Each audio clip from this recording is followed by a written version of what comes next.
Bom dia a todos, sejam muito bem-vindos ao nosso ConvetCast. Estamos na nossa 10ª edição. Hoje é dia 17 de junho, às 5h11 da madrugada. Estamos aqui reunidos para fazer um alinhamento semanal, para conversar um pouco com vocês, passar uma dica de técnica de estudo, falar um pouquinho sobre motivação e depois uma dica de conteúdo. Faz tempo que a gente não conversa sobre a nossa teoria da fila do banco, né? Então, principalmente pós-concurso SIDASC, ADAB, algumas prefeituras, naturalmente, nem todos são aprovados. Não cabe todo mundo de uma só vez. Mas a gente, com a nossa experiência aí, né, vivenciando concursos há mais de 14 anos, e muitos desses anos acompanhando lado a lado com os concurseiros, a gente tem cada dia mais certeza de que quem não desiste alcança.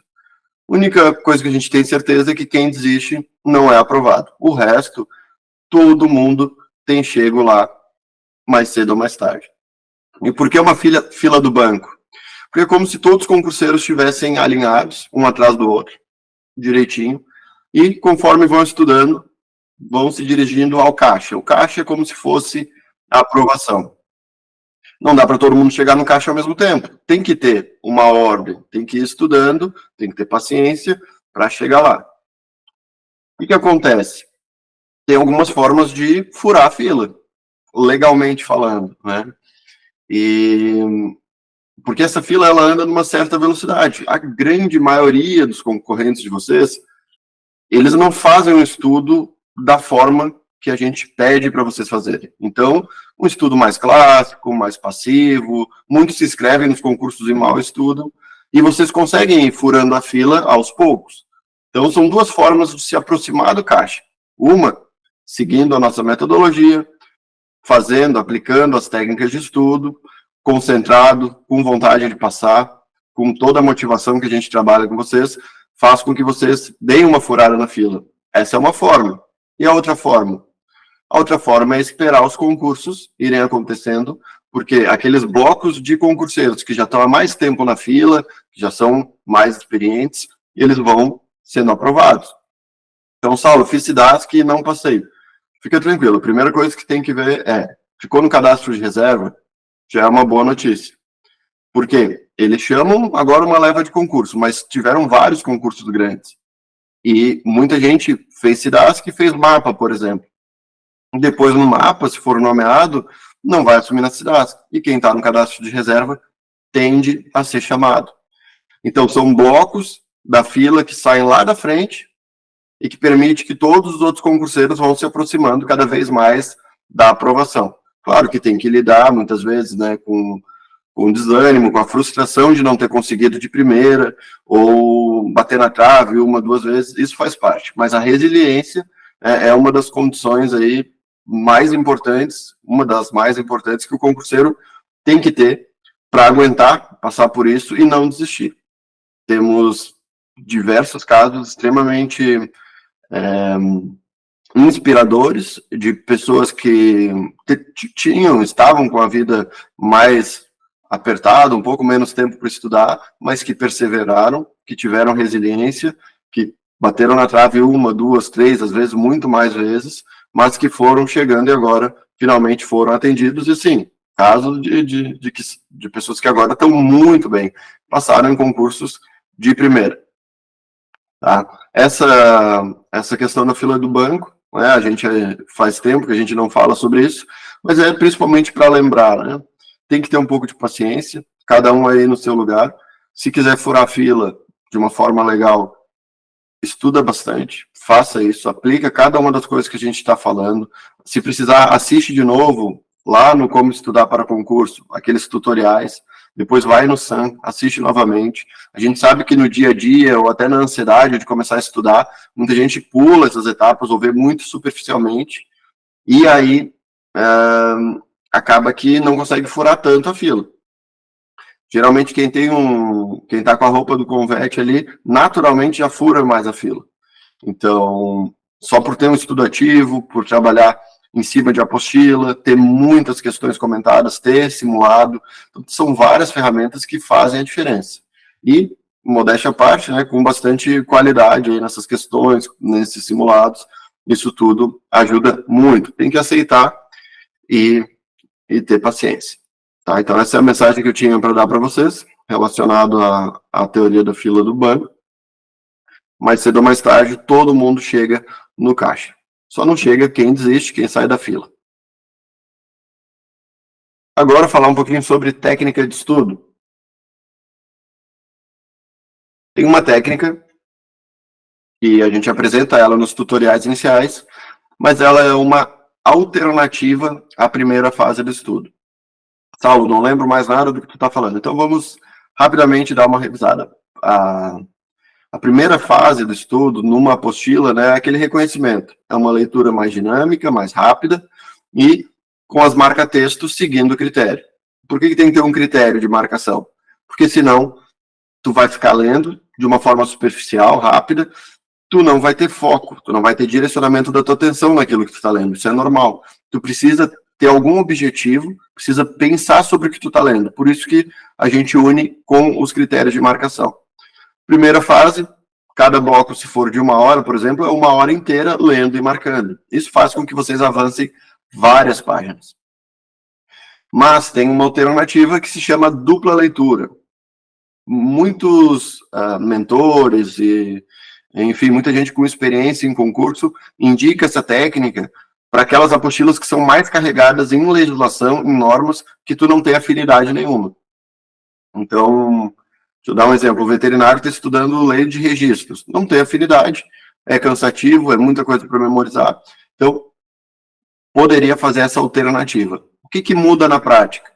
Em vez de fazer 1 hora de uma leitura mais superficial, com marcação, para fazer aquele reconhecimento, né, que seria a primeira fase clássica, em vez de fazer isso, não, tu vai fazer 2 leituras. A primeira, dinâmica, rápida, em torno de 20 minutos, considerando um bloco de 1 hora, né? E depois vai retornar e vai ter 40 minutos, ou uma outra opção, um outro binômio, é fazer 25 minutos de leitura rápida, superficial, dinâmica, depois volta e tem 35 minutos. Isso vai depender de pessoa para pessoa, conforme se adapta. Tem gente que lê muito rápido, tem gente que lê mais devagar, tem gente que marca mais devagar. Então, façam os 2 testes, tá? Imagina, se tu ficar 20 minutos lendo, depois, digamos que tu leu aí 10 páginas. Depois tu volta na primeira página, que tu iniciou, e tu vai ter o dobro do tempo, 40 minutos, para ficar fazendo as marcações com mais calma. Ou seja, se, seguindo o outro binômio, 25 minutos, fez 25 minutos de leitura e leu 15 páginas. Depois tu volta na primeira página e tem 35 minutos para fazer de novo a leitura, só que nesse caso com as marcações, seguindo aqueles critérios da marca-texto verde e amarelo. Saulo, qual a explicação dessa técnica? O que ela melhora? Quem, assim, está muito cansado, a vida está muito corrida, tem muita dispersão, déficit de atenção, inclusive, pode ocorrer no sistema clássico de leitura de 1 hora direta, pode ocorrer alguns gaps, ou seja, aqueles lapsos de atenção. Tu tá lendo o artigo 6º, aí de repente tu lembra, amanhã eu tenho que entregar alguma coisa no trabalho, não sei o que, quando tu olha de novo, tu já tá no artigo 9º, tá aí agora. E o artigo 7º e 8º que tu pulou. Se tu fizer uma leitura única, tu só vai ler novamente esse artigo lá na frente, quando tu estiver na segunda fase naquela apostila. Vai demorar bastante para isso acontecer. E quando tu for ler isso lá na frente, é como se tu estivesse lendo o artigo 7º e 8º pela primeira vez. Então, isso prejudica a repetição, porque fica muito tempo sem ler, e prejudica a fase do entendimento do todo ali. É interessante que vocês tenham prestado atenção em todos os artigos. A dupla leitura vem para fechar esses gaps.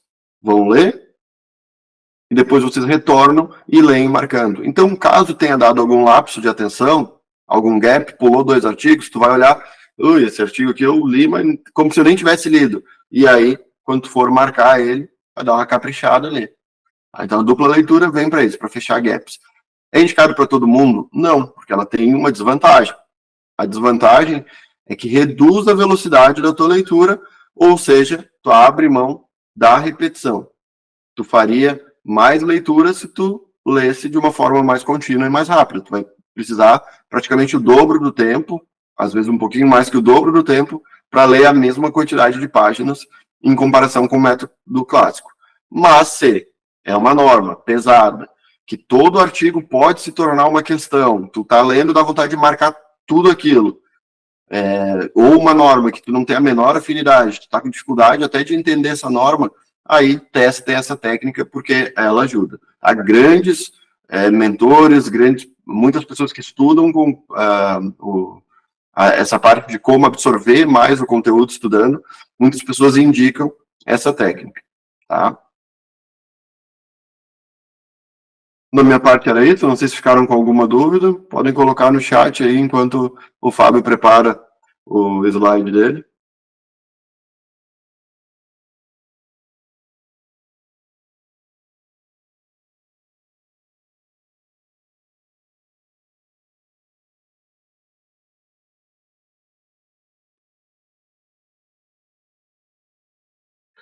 Pode tocar o baile aí, Fábio. Qualquer coisa eu respondo a eles por aí.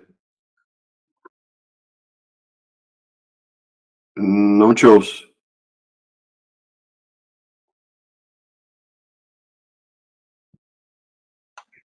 Beleza, estava abrindo a apresentação. Tá. Vou botar aqui. Perfeito. Perfeito, pessoal. Hoje vamos falar de um tema bem importante para quem vai fazer concurso do mapa, mas é um tema importante também para entender e se organizar, por que não? E o tema é gestão de projetos, que está lá no eixo 1. Então, lá fala sobre planejamento, gestão de projetos e tudo mais. Então, um assunto bem pertinente a qualquer campo de aplicação, né? Então, por isso que é um eixo transversal. Então, falando sobre gestão de projeto, primeiro conceito, pessoal, e uma das coisas que mais cai em prova relacionado a esse assunto, que é o próprio conceito de projeto.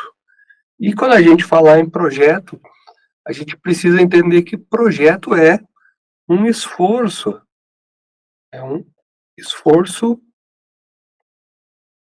temporário. Se a prova não falar que é temporário, não considerem projeto, pessoal.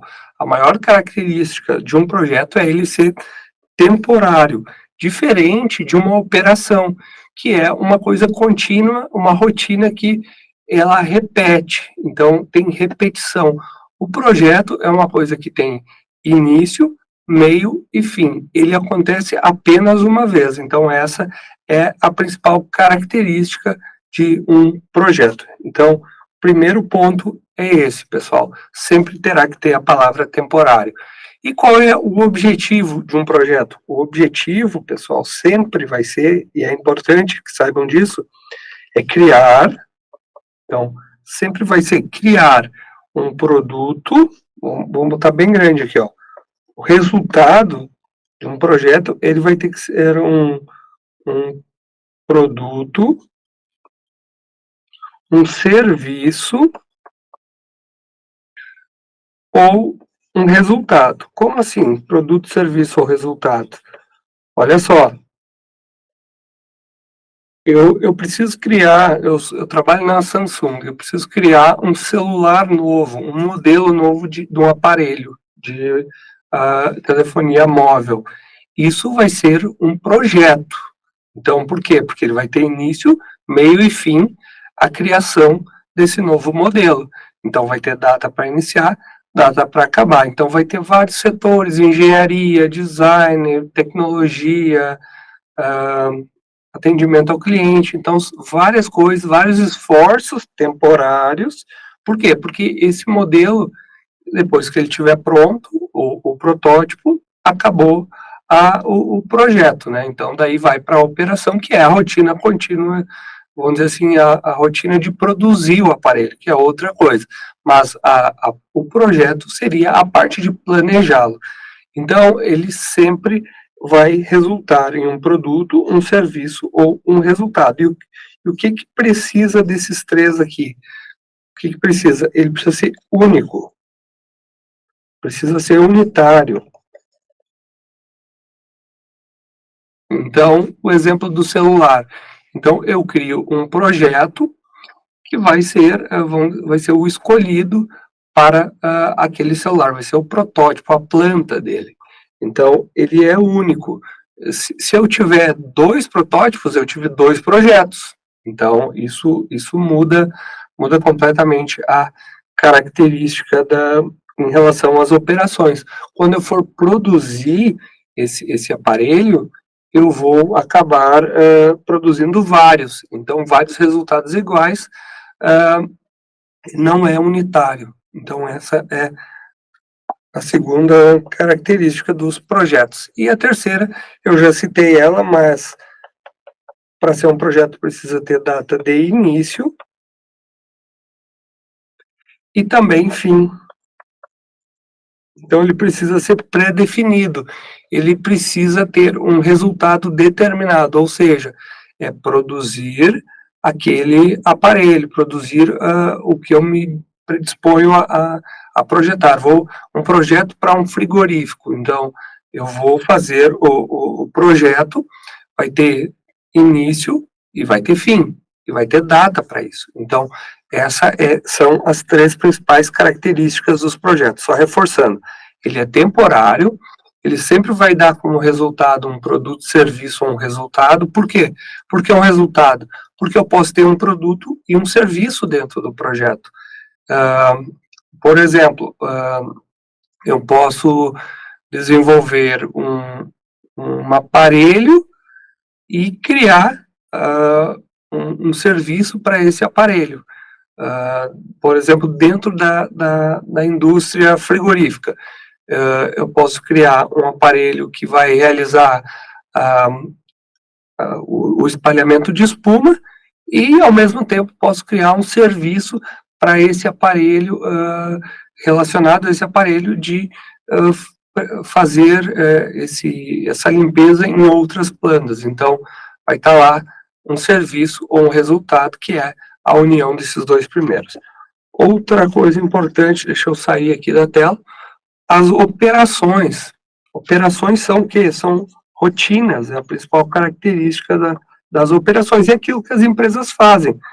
Por exemplo, um abatedouro de suíno, a rotina dele é abater suíno. Então, não é uma coisa unitária, ele faz repetidamente. São funções organizadas que têm uma execução contínua das atividades. Então, olha só, produzem o mesmo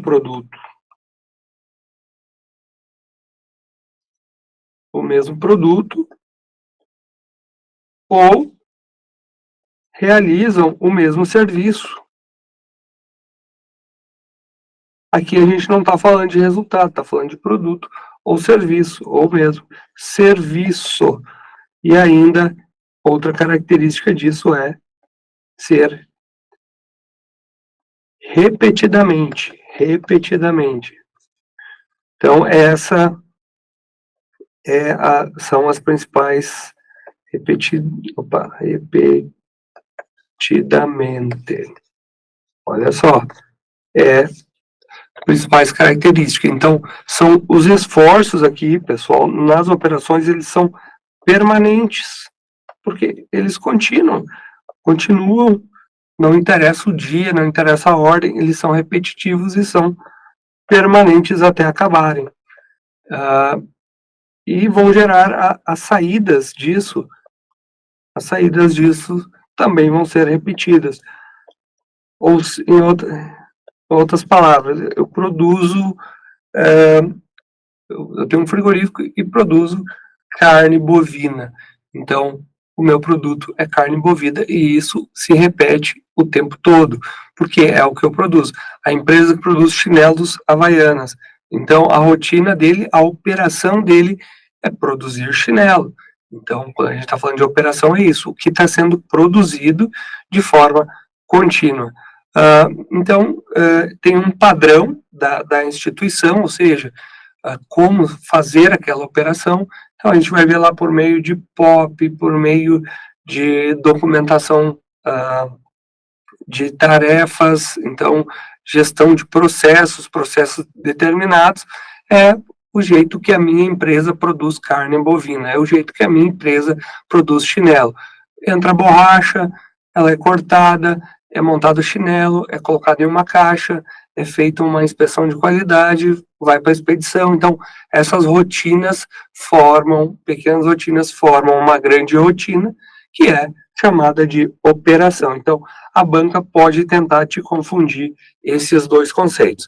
Mas ainda existe outros conceitos importantes, a fim de prova, quando se fala em gestão de projetos, e o primeiro deles aqui, vamos falar primeiro de programas, que faz mais sentido. Então, o que são programas, pessoal? O que são programas? Quem é que dá esses conceitos principalmente? E muito provavelmente na prova vão citar, se caírem esses conceitos, é uma entidade internacional chamada PMBOK.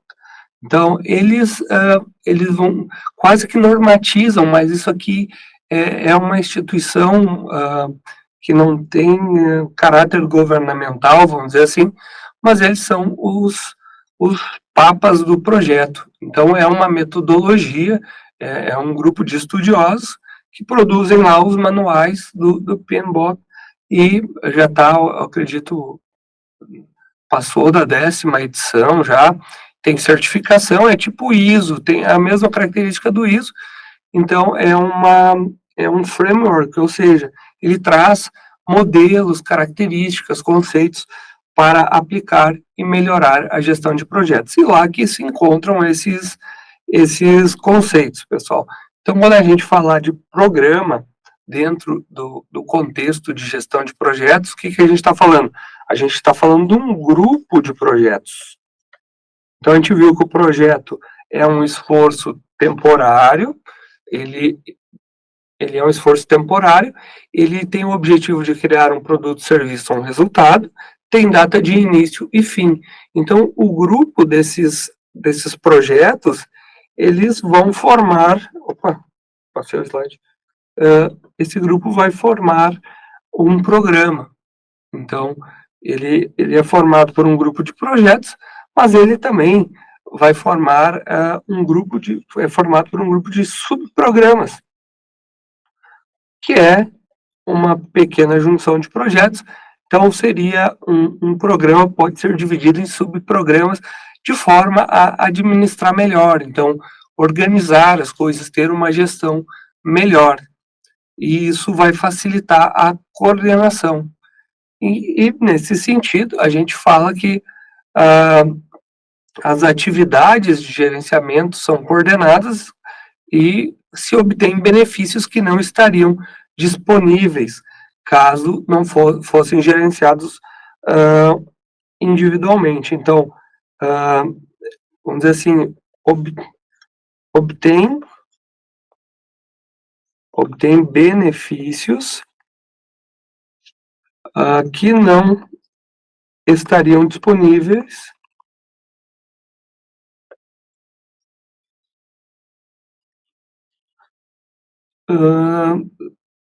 se fossem gerenciados. Já vou dar um exemplo disso aqui, que vocês vão entender individualmente. Quer ver uma coisa? A Samsung, ela tem uma coisa maior, que é chamada de portfólio, então seriam todos os produtos dela, mas dentro dos portfólios tem os programas, seria uma subdivisão. Dentro do programa entra o que eu falei para vocês, telefonia móvel. Então, por que ela vai obter benefícios que não estariam disponíveis se fossem gerenciados individualmente? Pensem bem, desenvolver uma tecnologia para um celular, por exemplo, de uma antena de celular, é caro, precisa contratar engenheiro, precisa teste de laboratório, precisa teste de materiais, precisa teste de viabilidade, estudo, então qualidade, precisam várias coisas para desenvolver uma antena. Se eu tenho isso organizado na forma de um programa, então telefonia móvel, eu posso utilizar essa mesma tecnologia para vários projetos. Então eu tenho o modelo Y, modelo X, então eu posso ir aproveitando todo esse esforço temporário que é o projeto para desenvolver uma antena e eu vou reutilizar em outros projetos. Então, isso faz parte de um programa, ou seja, então é um grupo relacionado de projetos. Telefonia móvel é um programa. Então, são vários projetos ali, cada um é de um telefone. Eu gastei esforço para desenvolver uma tecnologia e, como fazem parte do mesmo programa, eu vou reutilizar, eu vou aproveitar, vou dar uma melhor destinação a isso, poupando tempo, esforço e grana, tá bem? Então, a gente pode falar que o programa ele é um conjunto de programas menores, subsidiários ou subprogramas, e as atividades de programas também relacionados entre si. E eles vão ser agrupados, e qual é o objetivo dele? Então, é gerenciar, vamos colocar assim, objetivo.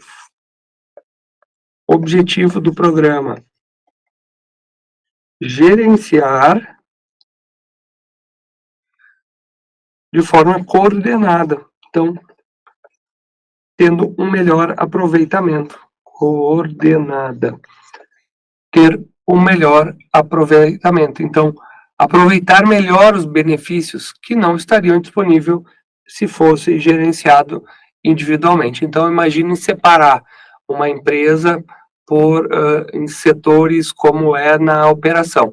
Na operação, vamos pegar um frigorífico. Então, tem lá a parte de curral, tem a parte de abate zona suja, abate zona limpa, desossa, embalagem, expedição, controle de estoque. Então, são vários setores.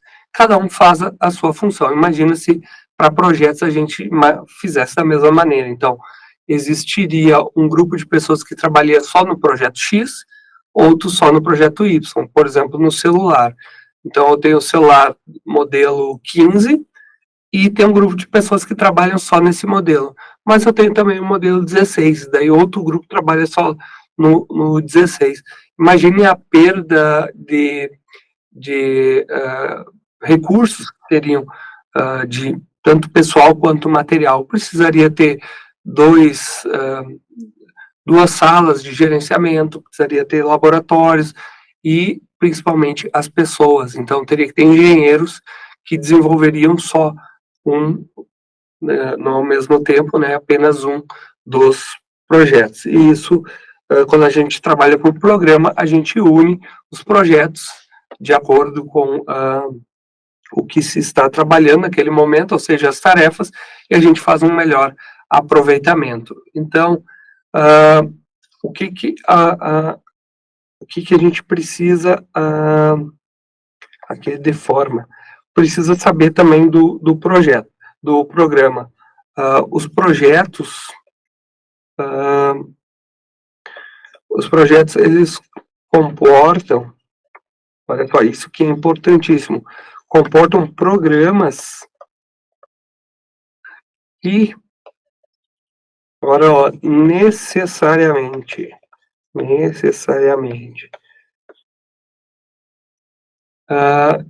estão relacionados entre si. O que quer dizer isso? Eles precisam ter uma relação de afinidade, ou seja, para ter um aproveitamento dos recursos. Como eu dei o exemplo do celular, vai usar antena, vai usar o teclado, o touch dele, vai aproveitar a mesma tecnologia já desenvolvida. Mas, por exemplo, um projeto de um aparelho celular, ele não estaria relacionado, por exemplo, com um projeto de fone de ouvido. Muito dificilmente se aproveitaria alguma coisa. então eles não poderiam fazer parte do mesmo programa. Então, essas são as características do programa.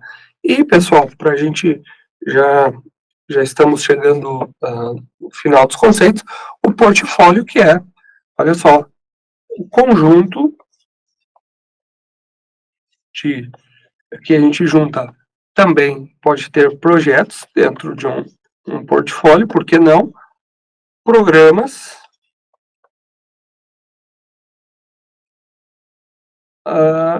subportfólios,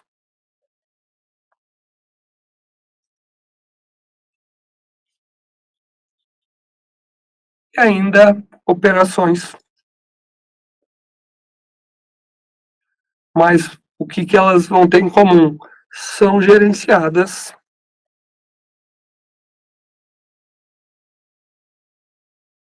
em grupo. E o objetivo aqui? A gente falou o objetivo. Qual é o objetivo aqui? O objetivo aqui é estratégico. Ou seja, é amplo, é ganhar mercado, é unir coisas, é dar experiência ao usuário. Então, é um conjunto de programas, projetos, portfólios, ainda todos são subsidiários, ou seja, estão relacionados, operações, e vai facilitar o gerenciamento dessa forma. Por quê? Porque eles vão ter coisas em comum que eu vou reaproveitar. E isso vai me gerar o alcance desses objetivos estratégicos de negócio da organização. Então, eu quero eu tenho uma meta X de faturar 40 milhões por mês. Então, eu vou vender produto X, Y e Z até faturar. Se eu vender só o X, não vou conseguir. Então, eu preciso ter vários, o portfólio organizado para tentar melhorar o alcance desses objetivos estratégicos. Então, fiquem ligados. Programas, projetos, portfólios subsidiários, operações, vão formar um portfólio que aqui nem sempre eles vão ter aquela mesma afinidade de reaproveitamento, tá? O que vai ter aqui é uma necessidade mais de departamento. Por exemplo, no portfólio, como eu falei ali, eu estava falando de programas de telefonia móvel. Eu posso vender o telefone, junto eu vendo também fone de ouvido. Vejam que o fone de ouvido, em termos de projeto, ele não tem muito a ver com o aparelho celular. Mas para portfólio, sim. Por quê? Porque seria vendido para a mesma pessoa.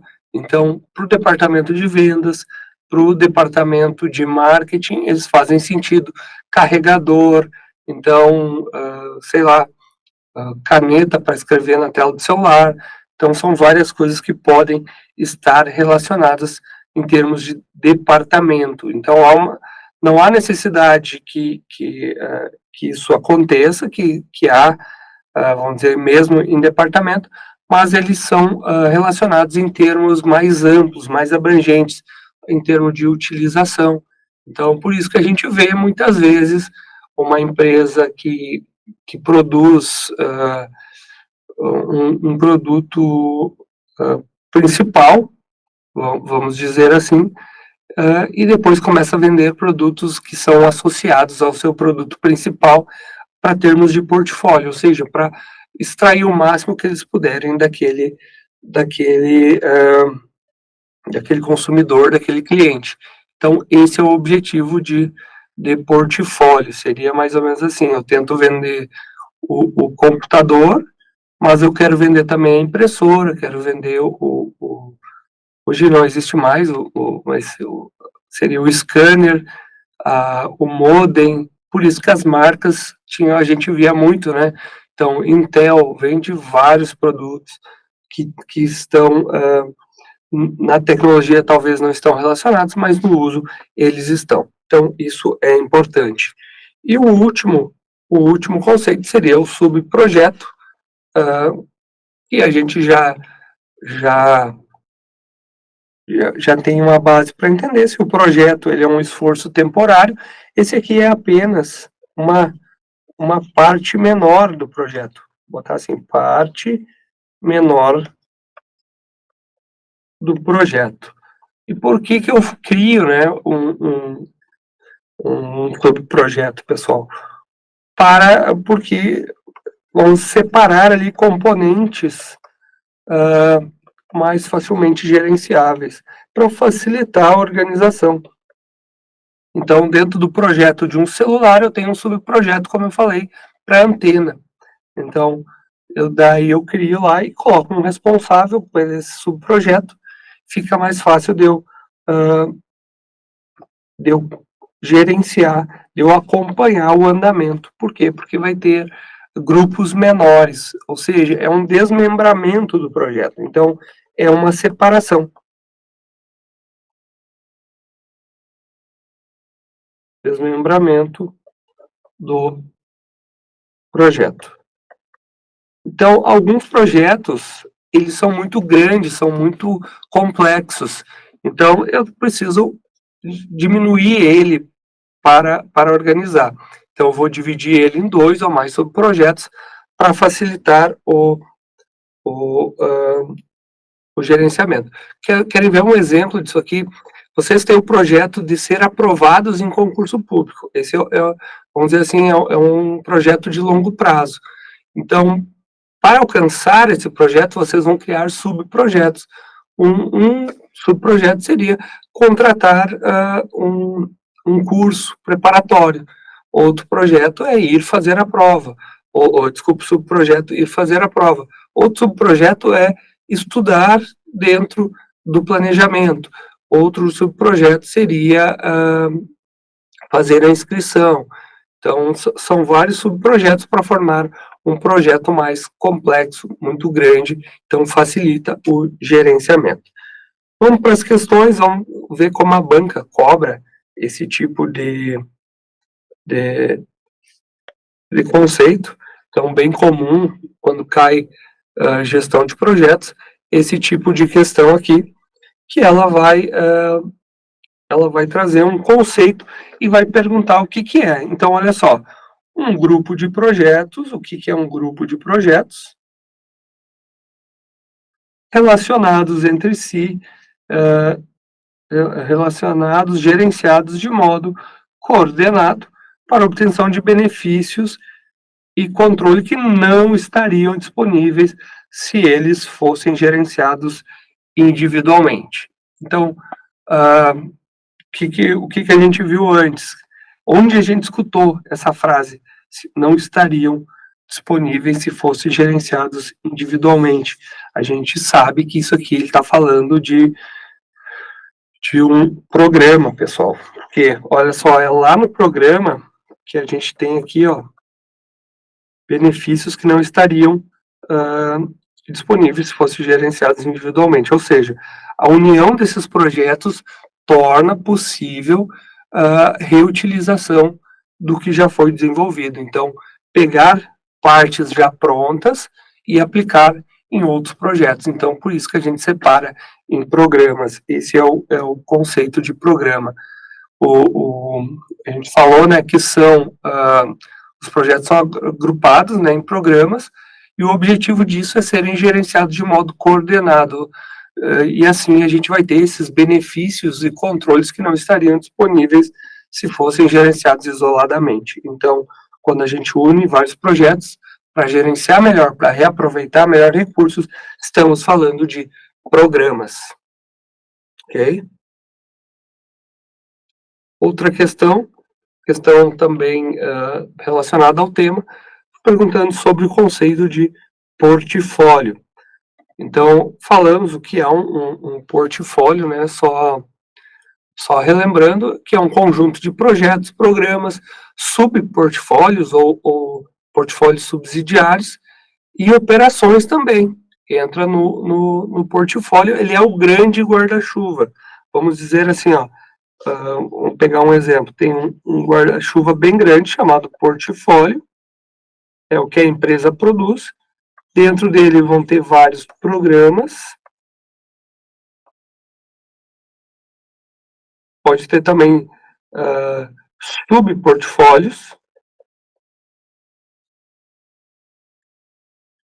E dentro desses programas e subportfólios, aqui vai ter mais programas,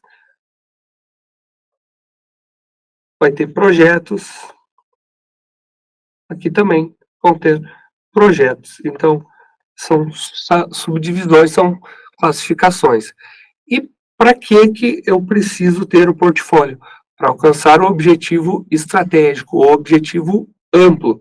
Então, vamos lá para esse conceito. Então, o que é um portfólio? Então, é uma instância de estrutura organizacional responsável por organizar diversos projetos de uma empresa. Não, né, pessoal? Ele é um conjunto de projetos, programas, portfólios subsidiários. Então, portfólio são projetos, programas, subportfólios e operações, ok, gerenciados como um grupo para atingir objetivos estratégicos. Está aqui nosso gabarito. Então, o que eu preciso ter para considerar um portfólio? Ele tem que ser um grupo de projetos, ou seja, aqui o exemplo que eu citei, eu crio o celular, o programa, eu crio vários celulares, então tenho vários produtos, e aqui no subportfólio ainda eu tenho a união ali de celular, mais fone, mais carregador,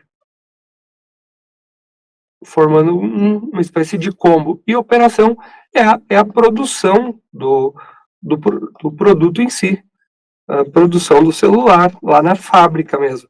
Por que ele está no portfólio? Porque o portfólio é estratégico, ele é amplo, ele abrange, inclusive, o produto, a rotina, aquilo que é sempre feito.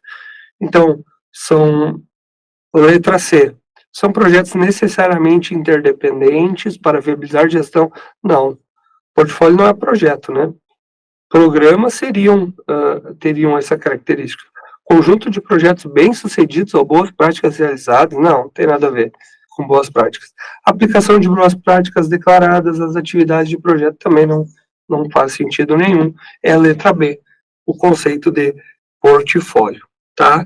Vamos falar mais sobre isso numa revisão essa semana, mas os conceitos são os conceitos iniciais de portfólio, conceito de projeto, conceito de programa e conceito de rotina ou operação.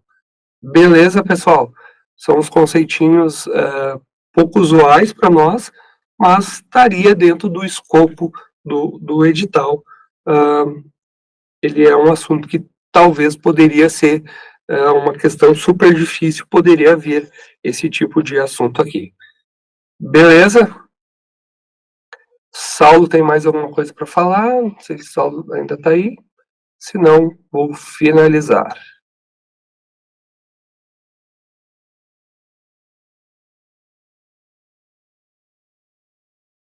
Beleza, então. Pessoal, uma boa semana a todos, bons estudos, teremos revisões essa semana e sprints. Então, vou enviar lá pela plataforma e nós avisaremos no grupo, tá bem? Então, boa semana, bons estudos, muito foco, muita paz para vocês e vamos em frente. Até mais.